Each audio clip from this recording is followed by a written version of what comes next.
ನಮಸ್ಕಾರ ಸ್ವಾಮಿ. ನಮ್ಮ ಪರಿಚಯ ಆಯ್ತಾ ನಿಮಗೆ? ಹಾಗಿಲ್ಲ, ಒಳ್ಳೆ ಕತೆ ಮಾರಲ್ಲಿ. ಇಲ್ಲಿ ಯಾರ ಹತ್ರ ಬೇಕಾದ್ರೂ ಕೇಳಿ, ಬೇರೆಯವ್ರ ಪರಿಚಯ ಉಂಟಲ್ಲ ಗೊತ್ತಿಲ್ಲ, ಅಂತ ನನ್ನ ಪರಿಚಯ ಎಲ್ಲರಿಗೂ ಉಂಟು. ಹೌದು ಹೌದು. ಅಷ್ಟು ಪ್ರಚಾರಕ್ಕೆ ಬರಲಿಕ್ಕೆ ಕಾರಣ ಏನು? ನನ್ನ ಹುಟ್ಟೆ ಹಾಗುಂಟು ಸ್ವಾಮಿ. ನಿಮಗೊಂದು ಮಾತು ಗೊತ್ತಾ? ಮರದ ತುದಿಯಲ್ಲಿ ಉಗುರು ಇಟ್ಟಿತ್ತು, ಬೆರಳ ತುದಿಯಲ್ಲಿ ಚಿಗುರು ಹುಟ್ಟಿತ್ತು ಅಂತ ಹೇಳಿದಾಗೆ.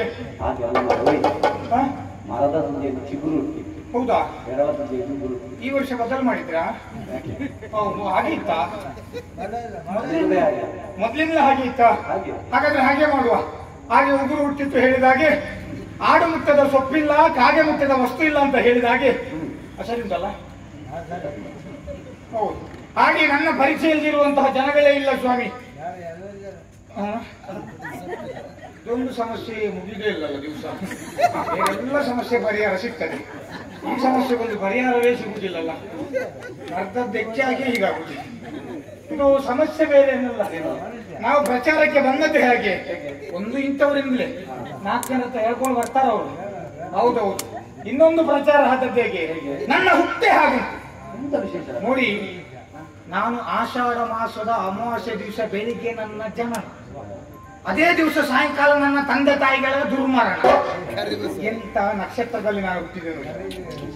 ಹಾಗಾಗಿ ಎಲ್ಲರಿಗೂ ಪ್ರಚಾರ, ಒಳ್ಳೆ ನಕ್ಷತ್ರದಲ್ಲಿ ಹುಟ್ಟಿ ಸತ್ತ ಮಾರ್ಯಾವ ಅಂತ. ನಾನು ಹುಟ್ಟಿದ್ದೆ ತಡ ತಂದೆ ತಾಯಿಗಳು ಸತ್ತೋದು. ಹಾಗಾಗಿ ಅವರಿಗೆ ತಲೆ ಬಿಸಿಲ್ಲ ನೋಡಿ. ನನ್ನನ್ನು ಬೆಳೆಸಬೇಕು, ನನ್ನನ್ನು ಓದಿಸಬೇಕು, ನನ್ನನ್ನು ದೊಡ್ಡದು ಮಾಡಬೇಕು, ನನಗೆ ಖರ್ಚು ಮಾಡಬೇಕು, ಯಾವುದೇ ಸಮಸ್ಯೆಗಳಿಲ್ಲ. ಅವರಷ್ಟಕ್ಕೆ ಅವರು ನಿಂತು ನೋಡ್ತಾ ಇದ್ದಾರೆ. ನನ್ನನ್ನು ಸಾಕಿದ್ದ ಯಾರು? ಅಜ್ಜಿ ಸಾಕಿದ ಫುಲ್ಲಿ ನಾನು. ಹೌದು. ಹಾಗೆ ಅಜ್ಜಿ ಸಾಕಿ ನಾನೀಗ ಬೆಳೆದಿದ್ದೇನೆ ಸ್ವಾಮಿ. ನನ್ನ ಹೆಸರು ವಿಜಯ ಅಂತೇಳಿ. ಇದು ನನ್ನ ಹುಟ್ಟಿನ ಹಿನ್ನೆಲೆ. ಆದ್ರೆ ನನಗೊಬ್ಬ ಮಿತ್ರನಿದ್ದ, ಅವನ ಹೆಸರು ಕೃಷ್ಣಯ್ಯ ಅಂತೇಳಿ. ಹೌದು. ನಮ್ಮ ಈ ನಂದಗೋಪಾಲದಲ್ಲಿ ಮೊದಲೆಲ್ಲ ಹೀಗಿರ್ಲಿಲ್ಲ. ಬರೇ ಅಂದ್ರೆ ಊರಿಗೆ ಒಂದು ಕಲೆ ಇಲ್ಲ ಸ್ವಾಮಿ. ಒಂಥರ ಕಳಹೀನತೆಯನ್ನು ಕರ್ಕೊಂಡಿತ್ತು. ಎಲ್ಲಿ ನೋಡಿದ್ರು ಕಾರ್ಗತ್ತಲು, ಒಂದು ಮೌಢ್ಯ, ಏನು ಸುಖ ಇಲ್ಲ, ರೋಗ ರುಜಿನಗಳು ಇದೆಲ್ಲ ಸಿಕ್ಕಾಪಟ್ಟಿತ್ತು. ಕೃಷ್ಣಯ್ಯ ಯಾವಾಗ ಈ ನಂದಗೋಕುಲದಲ್ಲಿ ಹುಟ್ಟಿದ್ದು ಆವತ್ತಿನಿಂದ ನೋಡಿ ಒಂದೊಂದು ಈ ನಮ್ಮ ಊರಿನಲ್ಲಿ ಒಂದೊಂದು ವಿಶೇಷತೆಗಳು, ಒಂದೊಂದು ಪಾವಾಡ ಆಗಿದೆ.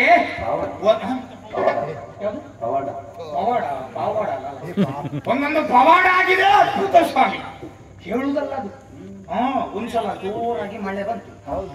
ಮಳೆ ಬಂತು, ಇನ್ನು ನೆರೆ ನೀರಿನಲ್ಲೆಲ್ಲ ಕೊಚ್ಚಿಕೊಂಡು ಹೋಗ್ತದಂತ ಆಗುವಾಗ ನಮ್ಮ ಕೃಷ್ಣಯ್ಯ ಓಡಿ ಬಂದು ಗೋವರ್ಧನ ಗಿರಿಯನ್ನು ತನ್ನ ಕಿರು ಬೆರಳಿನಲ್ಲಿ ಎತ್ತಿ ಹಿಡ್ಕೊಂಡು, ನಾವೆಲ್ಲ ಹಾಗೆ ಹೋಗಿ ಅದರ ಅಡಿಗೆ ನಿಂತುಕೊಂಡು ರಕ್ಷಣೆ ಪಡ್ಕೊಂಡದ್ದು.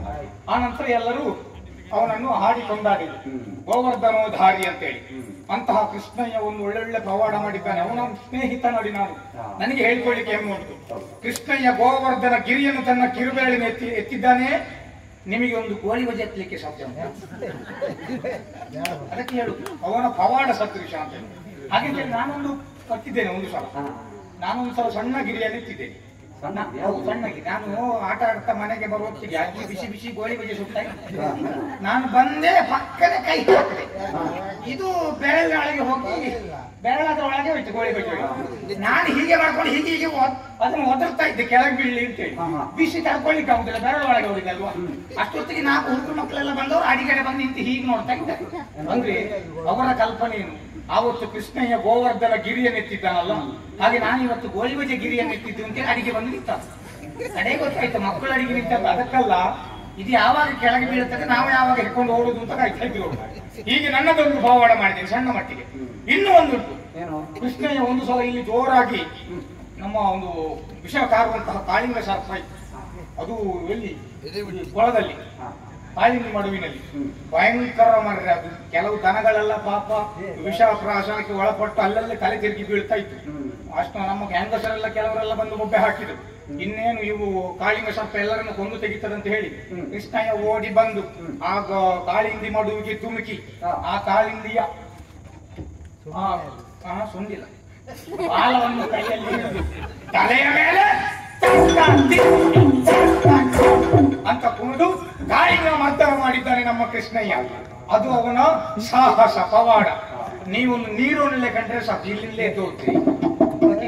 ಅವ ಕೃಷ್ಣಯ್ಯ ಹೆಚ್ಚು ಯಾವುದೇ ವಿಚಾರದಲ್ಲಿ. ಇನ್ನು ಹೇಳಲಿಕ್ಕೆ ಹೋದ್ರೆ ತುಂಬಾ ಉಂಟು.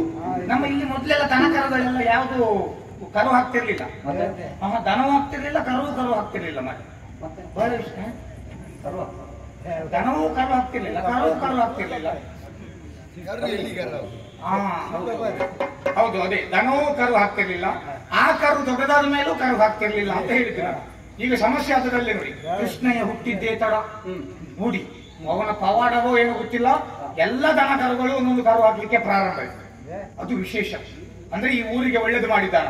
ಕೆಲವು ಹೆಂಗಸರೆಲ್ಲ ಪಾಪ ಮದುವೆ ಆಗಿ ಎಷ್ಟೋ ವರ್ಷಗಳಿಂದ ತಾನು ಬಂಜೆ ಅಂತ ಹೇಳಿ ಎಲ್ಲರ ಹತ್ರ ಹೇಳಿಸ್ಕೊಳ್ತಾ ಇದ್ರು, ಹೀಯಾಳಿಸಿ ಒಳಪಡ್ತಾ ಇದ್ರು. ಆದ್ರೆ ನಮ್ಮ ಕೃಷ್ಣಯ್ಯ ಹುಟ್ಟಿದ್ದೇ ತಡ, ಪುರುಷೊತ್ತಿಲ್ಲ, ಒಂದೊಂದೇ ಹೆಂಗಸರೆಲ್ಲ ಹೆರುವುದಕ್ಕೆ ಪ್ರಾರಂಭವೇ. ಇದೆಲ್ಲ ಯಾರ ಕೈವಾಡ? ನಮ್ಮ ಕೃಷ್ಣ ಪವಾಡ, ನಮ್ಮ ಕೃಷ್ಣಯ್ಯನ ಪವಾಡ. ಅದರಿಂದಾಗಿ ಹೀಗೆಲ್ಲ ಆಗಿದೆ. ಒಂದ ಎರಡ ಹೇಳಲಿಕ್ಕೆ ಹೋದ್ರೆ ಸಾವಿರಾರು ಸಂಖ್ಯೆಯಲ್ಲಿ ಪವಾಡ ಮಾಡಿದ್ದಾನೆ, ಊರಿಗೆಲ್ಲ ಉಪಕಾರ ಮಾಡಿದ್ದಾನೆ. ಆದ್ರೆ ಒಂದೇ ಒಂದು ಬೇಸರ ಸ್ವಾಮಿ, ನನ್ನ ಜೀವನದಲ್ಲಿ ಬಹಳಷ್ಟು ಬೇಸರ ಮಾಡ್ತಾನೆ. ನನ್ನ ಆಪ್ತ ಮಿತ್ರನಾದ್ರು ನನ್ನ ಹತ್ರ 7 ದಿವಸ ಅಲ್ಲಿಗೆ ಬಾ, ಇಲ್ಲಿಗೆ ಬಾ, ನಾಳೆ ಅಲ್ಲಿ ಭೇಟಿ ಆಗುವ ಅಂತ ಹೇಳಿ. ನಾನು ಇವತ್ತು ಇಲ್ಲಿಗೆ ಬರ್ಲಿಕ್ಕೆ, ಅರಳಿಕಟ್ಟೆಗೆ ಬರ್ಲಿಕ್ಕೆ ಹೇಳಿದ್ದಾರೆ. ನಾನು ಬಂದು ಎಷ್ಟೊತ್ತಾಯ್ತು ಕಾದು ಕೂತ್ಕೊಂಡಿದ್ದೆ. ಈ ಪುಣ್ಯಾತ್ಮ ನನಗೆ ಇಲ್ಲಿ ಬರ್ಲಿಕ್ಕೆ ಹೇಳಿ ಇವ ಬೇರೆ ಎಲ್ಲೋ ಹೋಗಿ ಸುತ್ತಾಡ್ತಾ ಇದ್ದಾನೆ ಅಂತ ಕಾಣ್ತದೆ. ಹಾಗಾಗಿ ಸ್ವಾಮಿ ಸ್ವಲ್ಪ ಮಾತಾಡೋದು ಸುಮ್ಮನೆ ಕೂತ್ಕೊಳ್ಳಿ ಆಯ್ತಾ? ನೀವು ಮಾತಾಡ್ತಾ ಇದ್ರೆ ನಮಗೆ ಮಾತಾಡ್ಲಿಕ್ಕೆ ಸುಮ್ಮನೆ ಇರ್ಬೇಕು. ಸಮಸ್ಯೆ ಆಗ್ತದೆ ನಿಮಗೆ, ನಾವು ಮಾತಾಡೋದು ಸಮಸ್ಯೆ ಆದ್ರೆ ಹಿಂದೆ ಹೋಗಿ ಕೂತ್ಕೊಳ್ಳಿ, ರಗಳೆ ಇಲ್ಲ ಆಯ್ತಾ? ಹಾಗೆ ಕೃಷ್ಣಯ್ಯ ನಮಗೆ ಈಗ ಇವತ್ತು ಉಪದ್ರ ಮಾಡ್ಲಿಕ್ಕೆ ಬಂದನಂತ ಕಾಣ್ತದೆ. ಮತ್ತೆ ಅವನಿಗೊಂದು ಕೆಟ್ಟ ಚಟ ಉಂಟು, ಅಲ್ಲೆಲ್ಲಿ ಅಡಗಿ ಕೂತ್ಕೊಳ್ಳೋದು, ನನ್ನನ್ನು ಬಂದು ಹೆದರಿಸುದು ಹಿಂದಿನಿಂದ. ಇವತ್ತು ಎಂತಾದ್ರೂ ಸರಿ, ನಾನು ಹೆದರುವ ಮಗನೇ ಅಲ್ಲ. ಅವನನ್ನ ಕರೆದು ಬಿಡ್ತೇನೆ, ಎಲ್ಲಿದ್ದೆ ನೋಡ ಅಂತ ಹೇಳಿ 3 ಸಲ ಕರೀತೇನೆ ನಾನು. 3 ಸಲ ಕರೆಯುವಾಗ ನೀವು ಬರಬೇಕು. ಒಂದು ವೇಳೆ ಬಾರದಿದ್ರೆ ಮತ್ತೆ ನಾನು ನಿನ್ನ ಹತ್ರ ಮಾತಾಡೋದಿಲ್ಲ, ಸರಿ ನೆನ್ಪಿಟ್ಕೋ. ಕೃಷ್ಣಯ್ಯ ಸುದ್ದಿ ಇಲ್ಲ ಮರೆ, ಸ್ಮಶಾನ ಸದೃಶ ಪ್ರೇತಾತ್ಮಗಳದ್ದು ಸುದ್ದಿ ಉಂಟು ಬಿಟ್ರೆ ಕೃಷ್ಣಯ್ಯನ ಸುದ್ದಿ ಇಲ್ಲ. ಇನ್ನೊಂದು ಸಲ ಕರೆಯುವ, ಓ ಕೃಷ್ಣಯ್ಯ, ಸುದ್ದಿ ಇಲ್ಲ ಮರೆ. ಕೃಷ್ಣಯ್ಯ 2 ಸಲ ಕರೆದಾಯ್ತು, ಇನ್ನು 3ನೇ ಸಲ ಮಾತ್ರ ಬಾಕಿ ಇರುವುದು. ಈಗ ಕರೆಯುವಾಗ ನೀನು ಬರೆದಿದ್ರೆ ಮತ್ತೆ ನಾನು ನಿನ್ನ ಹತ್ರ ಮಾತಾಡೋದಿಲ್ಲ, ಕೋಪ ಮಾಡ್ಕೊಳ್ತೇನೆ. ಓ ಕೃಷ್ಣಯ್ಯ ಎಲ್ಲಿದ್ದೀವಾ? ಕೃಷ್ಣಯ್ಯ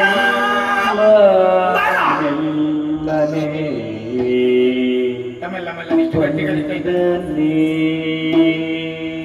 ಕೃಷ್ಣ ನೀವೇ ಪರ ಕೃಷ್ಣ ಮೆಲ್ಲ ಮೆಲ್ಲನೆ ಬಂದನೆ.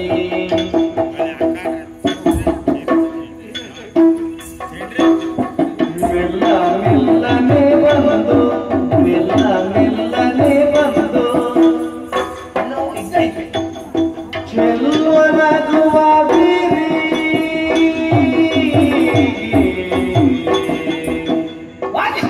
ಮೆಲ್ಲ ಮೆಲ್ಲನೆ ಬಂದು, ಚೆಲ್ಲುವನಾಗುವ ಬೀರಿ ಲೋಕನ ನಿಂತ ಸೊಬಗೇನ ಬೇಡುವೆ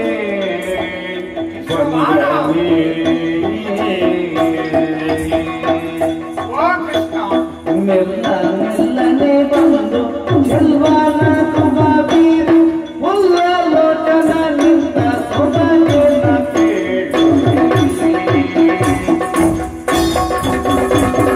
ಮೆಲ್ಲ ಮೆಲ್ಲನೆ ಬಂದನೆ ಓ ಪರಬಾಲ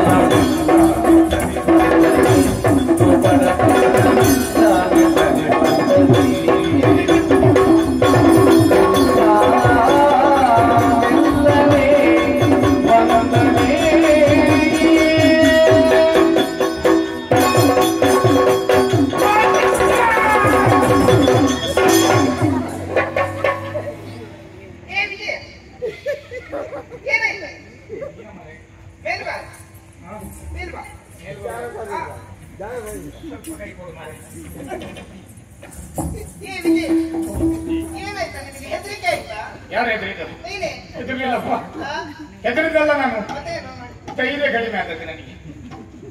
ಅದು ಒಂದೇ ಅಲ್ವಾ 2 ಕೂಡ? ಯಾರು ಹೇಳಿ? ಮತ್ತೆ ಮತ್ತೆ ಹೆದರಿಕೆ ಆಗುದು ಬೇರೆ, ಧೈರ್ಯ ಕಡಿಮೆ ಆಗುದು ಬೇರೆ ಬೇರೆ. ಅದು ಹೇಗೆ? ಈಗ ಹೆದರಿಕೆ ಆದವರ ಕಥೆ ಹೇಗೆ? ಹೆದರಿಕೆ ಆದ್ರೆ ಅವನು ನಿಲ್ಲುವುದಿಲ್ಲ, ಅಲ್ಲಿಂದ ಪಡ್ಚ ಹೋಗುದಿಲ್ಲ, ಮತ್ತೆ ತಿರುಗಿ ನೋಡುದಿಲ್ಲ. ಈ ಧೈರ್ಯ ಕಡಿಮೆ ಆದವರು ಮಾತ್ರ ಸ್ವಲ್ಪ ದೂರ ಹೋಗುದು, ಎಂತದದ್ದು ಬಂದದ್ದು ಅಂತ ಮತ್ತೆ ಹಾಗೆ ನಂಗೆ ಸ್ವಲ್ಪ ಧೈರ್ಯ ಕಡಿಮೆ ಆದ. ಹಾಗಾಗಿ ಅಲ್ಲಿ ತನಕ ಓಡಿದೆ, ಮತ್ತೆ ಹಿಂದೆ ಬಂದೆ. ಮತ್ತೆ ನನಗೆ ನೀನಂತ ಗೊತ್ತಾಗಿದೆ ಅಂತ. ಮತ್ತೆ ನಿನ್ನ ಕಿರುಗೆಜ್ಜೆಯ ಧ್ವನಿ, ಮತ್ತೆ ನಿನ್ನ ಕೈ ಒಳ್ಳೆ ಪರಿಮಳ, ಆ ಪರಿಮಳದ ಕೈ, ಮತ್ತೆ ತಂಪು ತಂಪುಂಟು. ಎಷ್ಟೊತ್ತು ನಿನ್ನ ಕೈ ಕೇಂದ್ರದಲ್ಲೇ ಇರುದಲ್ಲ ಮರೆ, ಪರಿಮಳ ಅಂದ್ರೆ ಯಾವ? ಬೆಣ್ಣೆಯ ಕೇಂದ್ರದಲ್ಲೇ ಇರುವಂತಹ ಕೈಯಲ್ಲ, ಹಾಗಾಗಿ ಒಳ್ಳೆ ಪರಿಮಳ ಉಂಟು. ಮತ್ತೆ ಈ ಸೆಕೆಗೆ ನಿನ್ನ ಕೈ ಅಲ್ಲೇ ಇರುದಲ್ಲ, ಮತ್ತೆ ಎಷ್ಟೊತ್ತು ತಂಪು ತಂಪು ತಿಂತಾ ಇರ್ಬೇಕು. ಹಾಗಾಗಿ ಈ ಪರಿಮಳ ಕೈಯಲ್ಲಿ ನನ್ನ ಮುಖದ ಹತ್ರ ಬರುವಾಗಲೇ ನನಗೆ ಆಗ್ರಹಣಿ ಸ್ವಭಾವ ಗೊತ್ತಾಗಿದೆ. ಹಾಗಾಗಿ ನೀನಂತ ಗೊತ್ತಾಗಿದೆ ನನಗೆ. ನೀನ್ ನನ್ನನ್ನು ಹೆದರಿಸಲಿಕ್ಕೆ ಬಂದದಲ್ಲ ಅಲ್ವಾ? ಇದೇ ಮಾಡ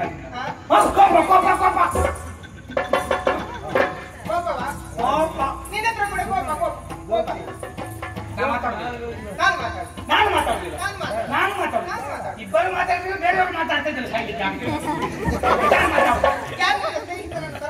ನನ್ನ ಸ್ನೇಹಿತಲ್ಲ, ನಾ ಮಾತ್ರ ಸ್ನೇಹಿತ.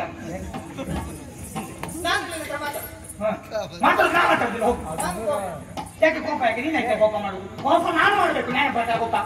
ಮತ್ತೆ ನಿನ್ನೆ ನನ್ನ ಅಂತ ಹೇಳಿದ್ರೆ ನಾಳೆ ಅರಳಿಕಟ್ಟೆಗೆ ಬಾ ಅಂತ ಹೇಳಿದಲ್ಲ. ನಾನು ಬಂದು ಅರಳಿಕಟ್ಟೆಯಲ್ಲಿ ಎಷ್ಟು ಹೊತ್ತಿನಿಂದ ಮಾತಾಡ್ತಾ ಇದ್ದೆ, ನಾನು ಒಬ್ನೇ ಮಾತಾಡ್ತಾ ಇದ್ದೆ. ಈಗ ನೋಡಿದ್ರೆ ನೀನು ಇಷ್ಟು ಹಣ ಮಾಡಿ ಬರುದಾ?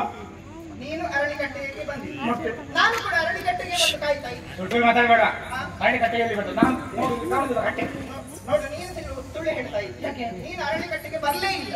ನಾನು ಅರಳಿಕಟ್ಟೆಯಲ್ಲೇ ಇದ್ದೇನೆ ಮಾರೆ, ಸ್ವಯಲ್ವ ನಿನ್ಗೆ? ನೀನು ಬಂದ ನೋಡ, ಇದು ನೋಡ, ಇದು ನೋಡ, ಇದು ಅರಳಿಕಟ್ಟೆ ಅಲ್ಲದೆ ಮತ್ತೆ ನನ್ನ ಕಟ್ಟವ. ನೀನು ಕಟ್ಟೆ ನೋಡಿದ್ಯಾ?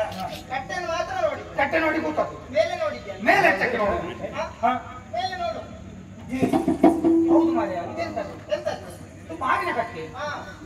ಇಷ್ಟು ಬೇಗ ಬಂದದ್ದು ನಾವು. ಮಾವಿನಕಾಯಿ ಕಾಣ್ತದ ನಿನ್ಗೆ? ಮಾವಿನಕಾಯಿ ಕಾಣ್ತದೆ, 2, 4, 6, 8 ಮಾವಿನಕಾಯಿ.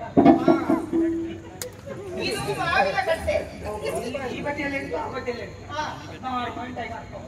ನೀನತ್ರ ಲೆಕ್ಕ ಮಾಡ್ಲಿಕ್ಕೆ ಹೇಳಿಲ್ಲ. ನಾನು ಹೋಗಿದ್ದು ಅರಳಿಕಟ್ಟೆಗೆ. ಓ, ನಾನೇ ಬದಲಿಸಿ ಬಂದದ? ನೀನೇ ಬದಲಿಸಿ ಬಂದ. ನನಗೆ ಬೇಸರ ಆಗ್ಬೇಕು, ನನಗೆ ಕೋಪ ಬರ್ಬೇಕು. ಕೋಪ ಮಾಡಬೇಡ.